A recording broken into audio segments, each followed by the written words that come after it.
नमस्कार, मैं आप सभी का स्वागत करता हूँ इस कोर्स में जो कि मैकेनिकल बिहेवियर ऑफ मटेरियल्स है, जो मैं हिंदी में पढ़ाऊँगा। तो लास्ट पार्ट में हमने देखा था कि ट्रू स्ट्रेस और ट्रू स्ट्रेन क्या है और ट्रू स्ट्रेन और ट्रू स्ट्रेस का रिलेशन क्या है इंजीनियरिंग स्ट्रेस और इंजीनियरिंग स्ट्रेन के साथ। हमने दोनों प्लॉट्स देखे थे स्ट्रेस वर्सेस स्ट्रेन के, जो इंजीनियरिंग स्ट्रेस स्ट्रेन कर्व है और ट्रू स्ट्रेस स्ट्रेन कर्व है। तो और एक पॉइंट यहाँ पे मैं मेंशन करना चाहता हूँ, जो कि इस true stress true strain curve को हम फ्लो कर्व भी कहते हैं। तो आप कभी भी बुक्स में पढ़ेंगे तो ये फ्लो कर्व जब आप बात करेंगे तब हम इन ट्रू स्ट्रेस और ट्रू स्ट्रेन के बीच का प्लॉट की बात कर रहे हैं। तो अभी हमने तो जाना है कि यानी जैसे मटेरियल डिफॉर्म होता है वैसे वैसे उसका डायमेंशन बढ़ता है, जैसे लेंथ बढ़ती है और क्रॉस सेक्शन एरिया घटता है जब हम टेंसाइल डिफॉर्मेशन की बात करते हैं। अगर हम कॉम्प्रेशन की बात करेंगे तो मुझे लिखने दीजिए, जैसे हम कॉम्प्रेशन की बात करेंगे तब लेंथ घटेगी और जो क्रॉस सेक्शन एरिया है वो बढ़ेगा।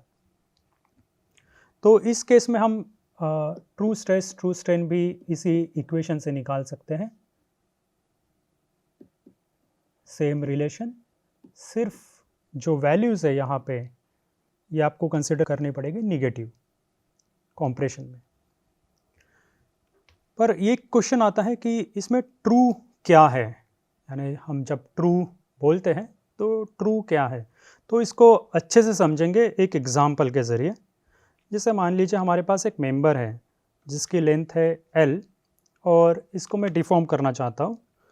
जैसे इस तरह से मैंने एक टेंसाइल फोर्स अप्लाई किया है और इसकी लेंथ चेंज होती है 2L। जैसे मैं इसको डिफॉर्म किया और इसकी लेंथ मैंने बढ़ा दी, 2L कर दी। ये मेरा सिनारियो 1, ये मेरा इनिशियल कंडीशन 1 है, ये मैं मान लेता हूँ इसको कंडीशन 2। तो ये मैं प्रोसेस मानूंगा 1 to 2।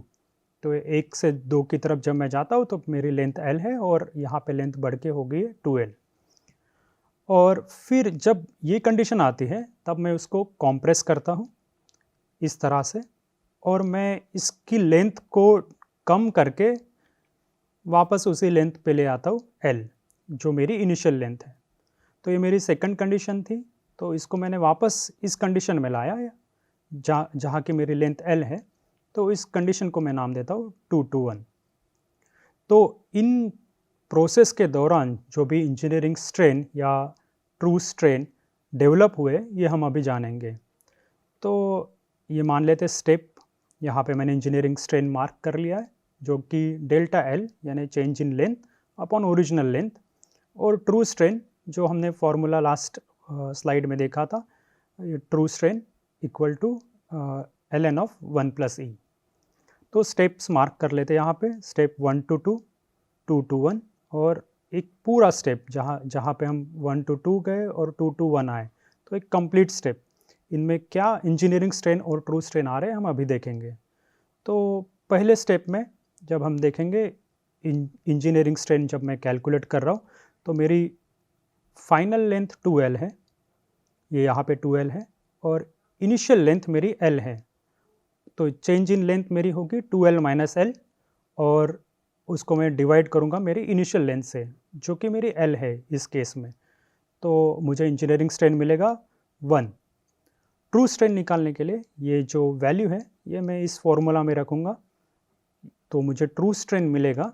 यहाँ पे अगर मैंने ln ऑफ 1 + 1, ये 1 इंजीनियरिंग स्ट्रेन है, तो मुझे ln ऑफ 2 मिलेगा। तो ये मेरी ट्रू स्ट्रेन की वैल्यू हो गई। जब 2 to 1 अगर मैं बात करूँगा तो मेरी इनिशियल लेंथ होगी 2L और फाइनल लेंथ होगी मेरी L। तो जब मैं इंजीनियरिंग स्ट्रेन निकालूंगा इस प्रोसेस के दौरान और इस स्टेप के दौरान, तो मेरी चेंज इन लेंथ होनी चाहिए L - 2L, जो मेरी फाइनल लेंथ L थी इस केस में, और initial length 2L divided by original length. Original length इसकी इस स्टेप में 2L थी, तो मैंने 2L से डिवाइड किया, तो इंजीनियरिंग स्ट्रेन मुझे मिलेगा -0.5। इस स्टेप में ट्रू स्ट्रेन अगर निकालूंगा तो ln ऑफ 1 -0.5, जो कि मेरी इंजीनियरिंग स्ट्रेन है इस स्टेप में, तो मुझे मिलेगा ln ऑफ -2। अगर हम इस पूरे स्टेप में यानी 1 to 2 to 1 तो मेरी इनिशियल लेंथ L होगी और फाइनल लेंथ मेरी L है। तो हम अभी इंजीनियरिंग स्ट्रेन निकालेंगे। तो मेरी initial length final length L है, मेरी इनिशियल लेंथ L है और इनिशियल लेंथ से मैं डिवाइड करूँगा तो मुझे वैल्यू मिलेगी 0। अगर ट्रू स्ट्रेन निकालूंगा तो ये वैल्यू आएगी 1 + 0 जो कि ln ऑफ 1, फिर से मुझे वैल्यू मिलेगी 0। तो आप यहाँ पे जान सकते हैं कि इस स्टेप में मैं इनिशियली चालू किया था L लेंथ से, फिर मैंने टेंसाइल फोर्स अप्लाई करके इसकी लेंथ बढ़ा दी थी जो 2L हो गई थी। उसके बाद उसको वापस मैंने कॉम्प्रेस किया और वापस लेंथ आई L। तो ये जो चेंज होगा स्ट्रेन यहाँ पे, तो आपको जान सकते हैं इनिशियल लेंथ L है, फाइनल लेंथ L है। इस स्टेप में मुझे इंजीनियरिंग स्ट्रेन 0 मिलना चाहिए और ट्रू स्ट्रेन भी मेरा 0 होना चाहिए, क्योंकि कोई स्ट्रेन है नहीं मटेरियल पे। यहाँ पे कोई लेंथ चेंज हो नहीं रहा है यहाँ पे इस पूरे प्रोसेस के दौरान। तो मुझे लेंथ चेंज यहाँ पे 0 मिलती है, जो तीनों स्टेप में मिलती है मुझे।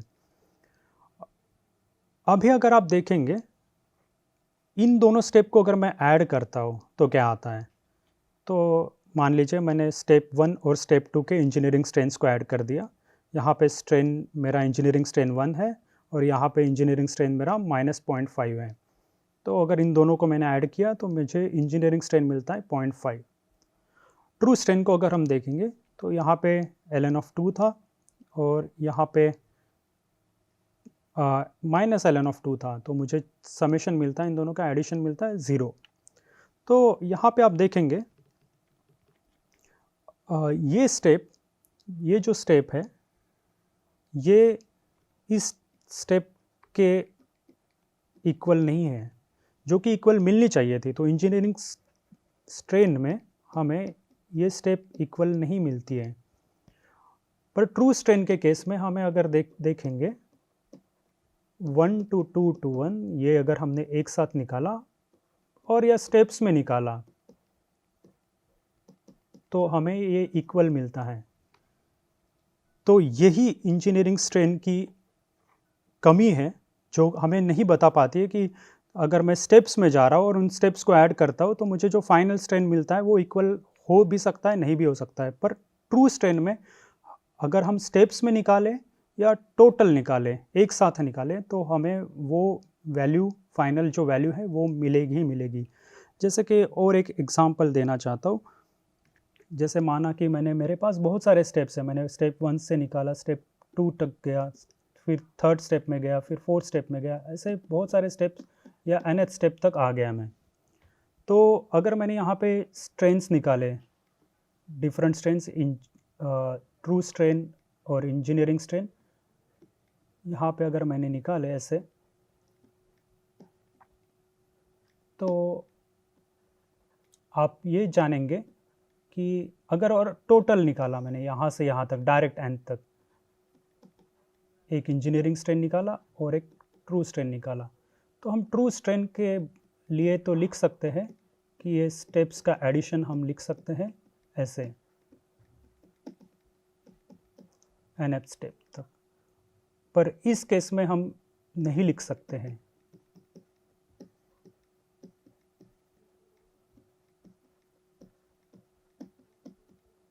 ये समेशन पॉसिबल नहीं है, n-1 स्टेप्स होंगे यहाँ पे।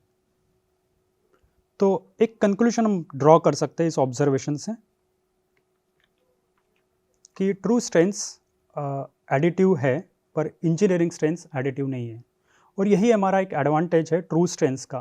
ट्रू स्ट्रेंस हम ऐड कर पाते हैं, अगर हम स्टेप्स में भी ले तो हम उसको ऐड कर पाते हैं, पर इंजीनियरिंग स्ट्रेंस हम ऐड नहीं कर पाते।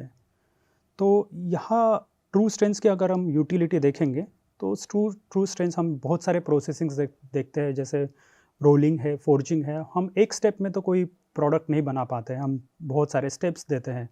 तो उन स्टेप्स के दौरान जो भी स्ट्रेन डेवलप हो रहा है मटेरियल में, वो हम ऐड कर पाएंगे ट्रू स्ट्रेंस के लिए, बट इंजीनियरिंग स्ट्रेंस के लिए हम वो ऐड नहीं कर पाएंगे। तो ट्रू जो शब्द है यानी वो सच्चाई दिखा रहा है एक स्टेप की, तो यही इसीलिए हम उसको ट्रू कहते हैं, यानी वो सच है हर स्टेप्स के लिए। तो यही हम सेम एनालिसिस हम ट्रू स्ट्रेस के लिए भी दिखा सकते हैं। तो अभी मैं आगे बढ़ता हूँ। तो मैंने फ्लो कर्व की बात की थी जब मैंने ट्रू स्ट्रेस और ट्रू स्ट्रेन की जब बात की थी, तब अगर मैं फ्लो कर्व ड्रॉ करता हूँ तो वाई एक्सिस पे मेरा आएगा सिग्मा और एक्स एक्सिस पे आएगा मेरा ट्रू स्ट्रेन। तो ये अगर प्लॉट किया मैंने, ये मेरा लीनियर पार्ट है, ये इलास्टिक रीजन है जहाँ पे stress is proportional to strain through a material constant which is your Young's modulus. और ये मेरा नॉन लीनियर पार्ट है which is my plastic part in case of metals and alloys, यानी ये मेटल्स और अलॉयज़ के केस में ये मेरा नॉन लीनियर पार्ट है। तो इसको मैं प्लास्टिक रीजन कहता हूँ और ये इसका इक्वेशन मैं दूंगा sigma equal to K epsilon to the power n. तो ये एक सिंपल रिलेशन है जो मैं इस्तेमाल कर रहा हूँ इस पार्ट को बताने के लिए। तो ये जो पार्ट है एन, इसको हम कहते हैं द स्ट्रेन हार्डनिंग एक्सपोनेंट, क्योंकि ये एप्सिलॉन है, इसका पावर है, तो पावर को हमेशा हम एक्सपोनेंट के नाम से जानते हैं। और ये स्ट्रेन है, इसलिए हम इसको स्ट्रेन हार्डनिंग क्यों कहते हैं हम देखेंगे, अभी थोड़ी देर में हम देखेंगे। और ये जो के है ये स्ट्रेंथ कोएफिशिएंट है, इस स्ट्रेन का पहला प्री फैक्टर है, तो इसको कोएफिशिएंट कहेंगे, इसलिए हम इसको स्ट्रेंथ कोएफिशिएंट कहते हैं। तो एन और ये जो के है ये मटेरियल कांस्टेंट है, यानी एक किसी पर्टिकुलर मटेरियल पे डिपेंड करेंगे।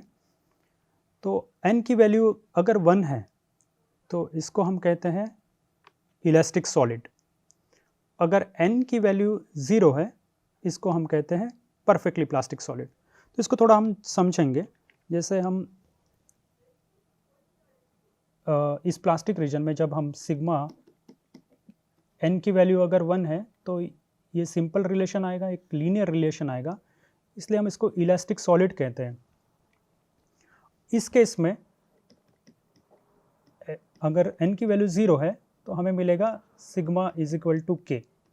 तो ये हो गया मेरा परफेक्टली प्लास्टिक सॉलिड। इससे हम एक चीज़ इन्फर कर सकते हैं कि स्ट्रेंथ कोएफिशिएंट का यूनिट भी हमारा MPa होना चाहिए, ये जो स्ट्रेस का यूनिट होना चाहिए।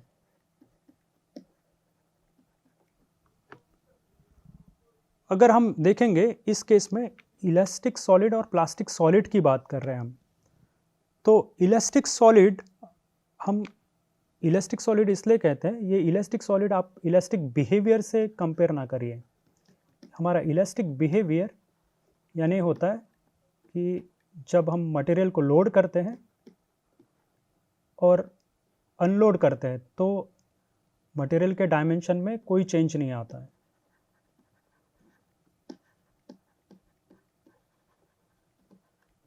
ये हमारा हो गया इलास्टिक बिहेवियर।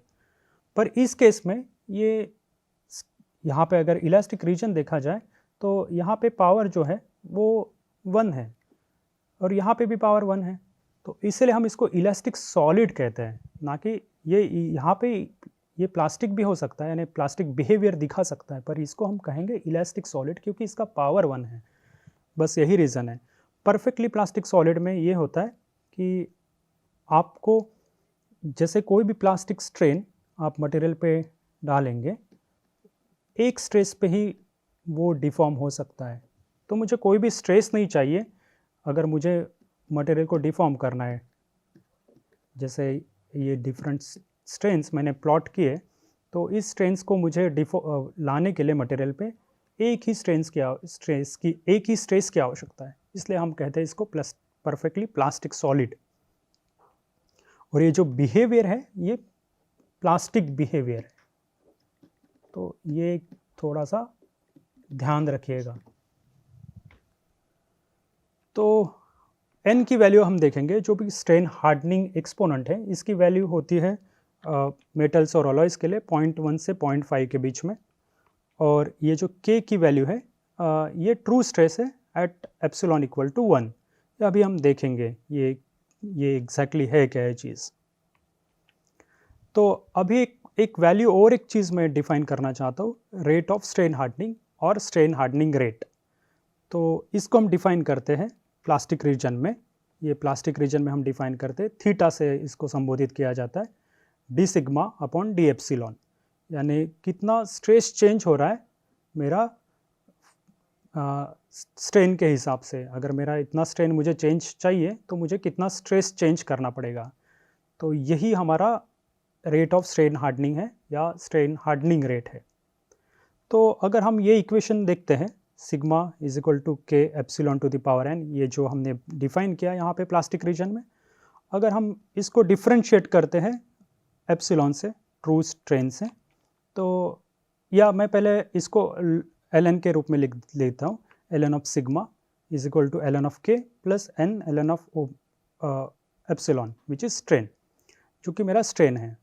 तो अगर जब मैं इसको डिफ्रेंशिएट करूँगा तो मुझे ये टर्म मिलेगा। अगर मैं इसको डिफ्रेंशिएट करता हूँ तो मैं लिख के बताता हूँ आपको। तो इसका डिफ्रेंशिएट आएगा एल एन ऑफ सिग्मा का, ये तो कांस्टेंट है मटेरियल के लिए तो ये 0 हो जाएगा, और एल एन ऑफ एप्सिलॉन ये आएगा। तो इसी से हम डिराइव करेंगे ये रिलेशन। तो हमें D sigma upon D epsilon मिलेगा N into sigma upon epsilon. तो ये मेरा एक रिलेशन होगा, यही मेरा स्ट्रेन हार्डनिंग रेट है।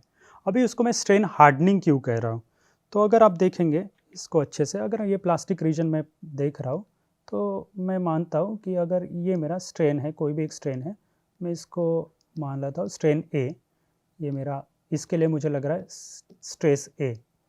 अगर मैं उसका स्ट्रेन बढ़ाना चाहता हूँ, जैसे यानी मैंने स्ट्रेन बढ़ा दिया और ये आ गया मेरा स्ट्रेन बी, तो मुझे चाहिए इतना स्ट्रेस मेरा बढ़ेगा मटेरियल को डिफॉर्म करने के लिए।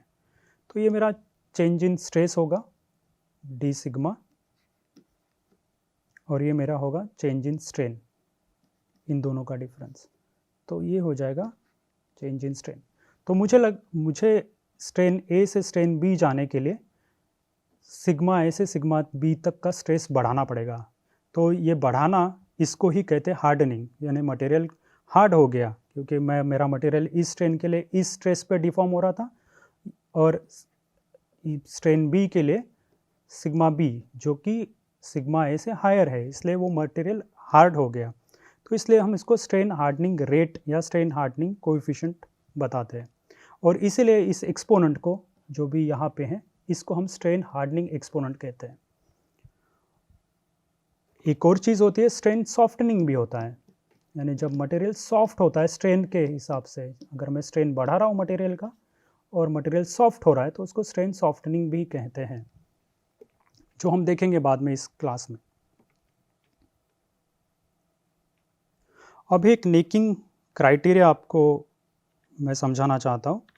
तो नेकिंग क्राइटेरिया, ये बुक्स में इसको कहते हैं कंसिडर्स क्राइटेरिया। तो एक स्टेटमेंट है जो आप बुक्स में पढ़ेंगे, तो यहाँ पे अंग्रेज़ी में, उसको मैं अंग्रेज़ी में पढ़ता हूँ।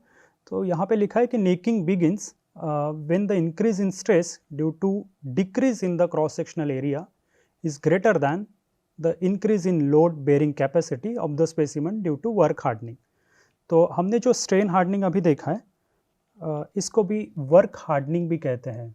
तो ये स्ट्रेन हार्डनिंग और वर्क हार्डनिंग, ये दोनों एक ही टर्म है, एक ही टर्मिनोलॉजी है, क्योंकि हम जब मटेरियल को डिफॉर्म करते हैं तो हम उसके ऊपर वर्क कर रहे हैं, इसलिए हम उसको वर्क हार्डनिंग भी कहते हैं। तो यहाँ पे लिखा है नेकिंग, तो हमने देखा था कि नेकिंग क्या होता है। जैसे जैसे हमारा मटेरियल डिफॉर्म होता है, टेंसाइल डिफॉर्मेशन की बात करेंगे हम टेंसाइल डिफॉर्मेशन जब बात करते हैं तो हमारा चेंज इन एरिया क्या होता है, जैसे जैसे डिफॉर्मेशन बढ़ता है तो एरिया घटते जाता है, मटेरियल का क्रॉस सेक्शन एरिया घटता है, तो इसलिए हम उसको वहाँ पे डेल्टा ए हमारा डिक्रीज़ होगा। तो यहाँ पे लिखा है कि necking begins when increase in stress due to decrease in the cross sectional area. तो हमारा जब क्रॉस सेक्शनल एरिया डिक्रीज होगा, तो इसको हम एक और टर्मिनोलॉजी आप बुक्स में देखेंगे, इसको कहते हैं ज्योमेट्रिकल सॉफ्टनिंग भी कहते हैं, क्योंकि हमारा क्रॉस सेक्शन एरिया घट रहा है, तो हमारा क्रॉस सेक्शन एरिया हमारा मटेरियल की ज्योमेट्री बता रहा है, इसलिए हम इसको ज्योमेट्रिकल सॉफ्टनिंग भी कहते हैं। सॉफ्टनिंग इसलिए क्योंकि जैसे जैसे क्रॉस सेक्शन एरिया घटेगा तो उसका लोड बेयरिंग कैपेसिटी हमारा घटेगा। तो इसका मतलब ये होता है कि जब हमारा ज्योमेट्रिकल सॉफ्टनिंग इस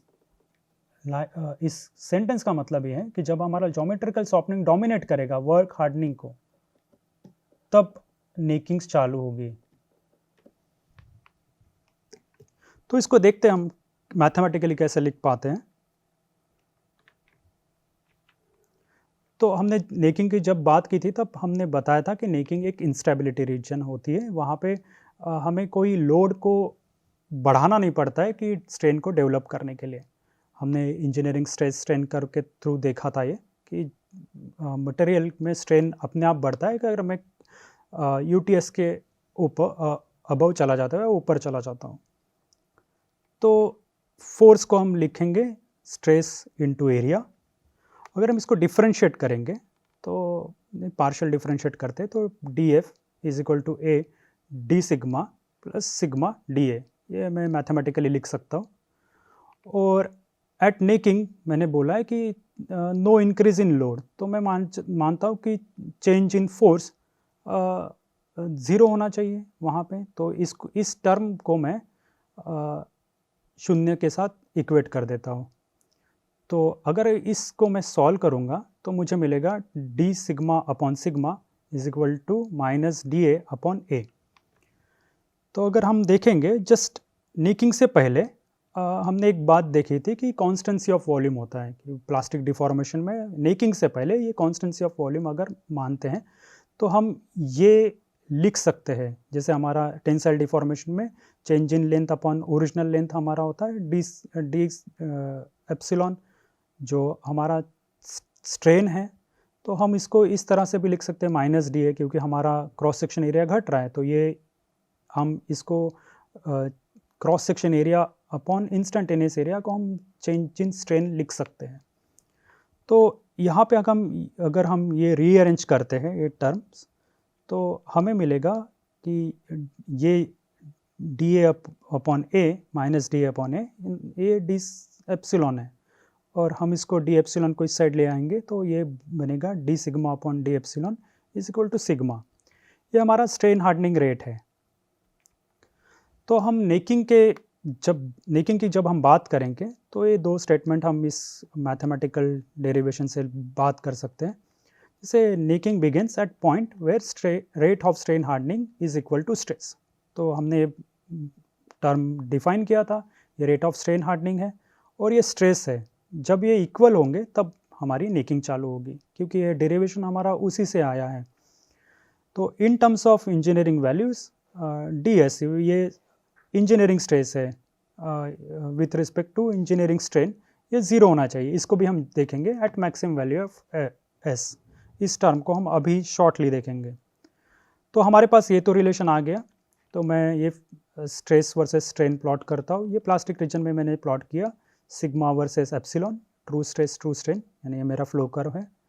और ये मैंने D sigma upon D epsilon जब मैं प्लॉट करूँगा स्ट्रेन के वर्सेस, तो मुझे ऐसा कर्व मिलेगा, क्योंकि ये मेरा फ्लो कर्व है। अगर इसको मैं डिफरेंशिएट करूँगा स्ट्रेन के साथ तो ये यहाँ पे स्लोप डिक्रीज़ हो रहा है, तो हमें स्लोप डिक्रीज़ ऐसे मिलेगा D sigma upon D epsilon. ये अगर मैं प्लॉट करूँगा, ये जहाँ पे इक्वल होगा, यानी यहाँ पे जो इंटरसेक्शन होगा, यानी ये मेरा होगा D sigma upon D epsilon sigma के बराबर हो जाएगा, और यहाँ पे ही मेरा नेकिंग शुरू होगी। तो ये जो स्ट्रेन है, अगर मैं स्ट्रेन इस पॉइंट के करस्पॉन्डिंग स्ट्रेन बात करूँगा, ये मेरा होगा ट्रू यूनिफॉर्म स्ट्रेन। इसको मैं कहूँगा ट्रू यूनिफॉर्म स्ट्रेन, क्योंकि हमने बात की थी, आप अगर याद करेंगे हमारे पुराने लेक्चर्स को, तो हमने यूटीएस तक या नेकिंग से पहले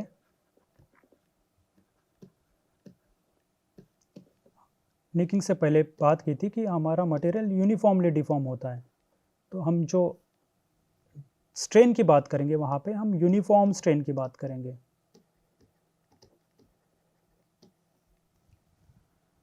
तो यही हमारा यूनिफॉर्म स्ट्रेन है, और इसको हम ऐसे लिख सकते हैं, ये D sigma upon D epsilon. और हमने ये प्रीवियस स्लाइड में अगर हमने ये डेरिवेशन किया था D sigma upon D epsilon equal to N sigma upon epsilon. यहाँ पे मैं एप्सिलॉन को एप्सिलॉन यू की बात करूँगा नेकिंग के पॉइंट पे।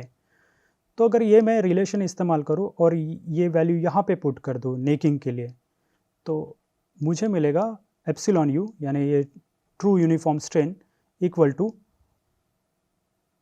स्ट्रेन हार्डनिंग एक्सपोनेंट, मेरा n के वैल्यू की बराबर आ जाएगा। तो मैं नेकिंग पे, जब मेरी नेकिंग होगी या यूटीएस पे, तो हम लिख लेते हैं इसको भी, ये यूटीएस पे या नेकिंग के स्टार्ट पे ही, एट नेकिंग पॉइंट, मेरा true uniform strain strain hardening exponent के बराबर होगा। तो इसको कहते हैं हम एप्सिलॉन यू को ट्रू यूनिफॉर्म स्ट्रेन। अभी इस पॉइंट को हम जानते हैं, जैसे हमने स्ट्रेस वर्सेस स्ट्रेन यानी इंजीनियरिंग स्ट्रेस स्ट्रेन प्लॉट किया है, तो मैं, ये लीनियर रीजन है और ये मेरा प्लास्टिक रीजन है। तो हमने बात की थी कि यूटीएस यहाँ पे है।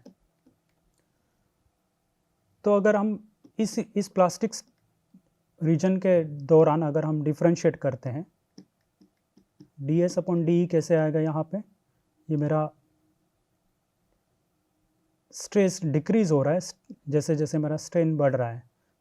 तो अगर हम इस रीजन को डिफरेंशिएट करते हैं तो स्ट्रेस मेरा डिक्रीज होगा, इस पॉइंट पे मेरा स्ट्रेन ज़ीरो होगा क्योंकि ये मैक्सिमम वैल्यू पहुंच गई और आपको पता है मैक्सिमम या मिनिमा पे डिफरेंशिएशन ज़ीरो हो जाएगा।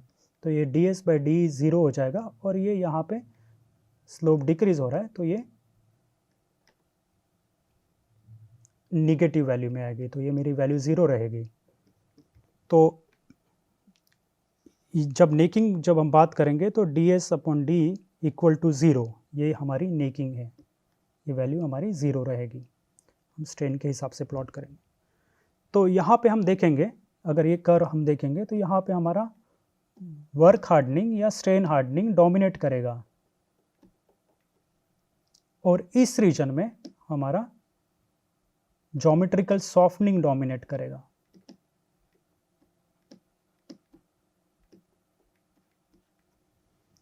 तो ये जो रीजन आता है हमारा नॉन लीनियर रीजन और प्लास्टिक रीजन, ये हमारा दोनों की कंट्रीब्यूशन से आता है, ज्योमेट्रिकल सॉफ्टनिंग और वर्क हार्डनिंग या स्ट्रेन हार्डनिंग के। इस रीजन में जहाँ पे यूनिफॉर्म डिफॉर्मेशन है, इस रीजन में हमारा वर्क हार्डनिंग डोमिनेट करता है या इस रीजन में हमारा ज्योमेट्रिकल सॉफ्टनिंग डोमिनेट करता है। तो यही हमारा नेकिंग का कंसिडर्स क्राइटेरिया है। ये सिंपल नेकिंग क्राइटेरिया है।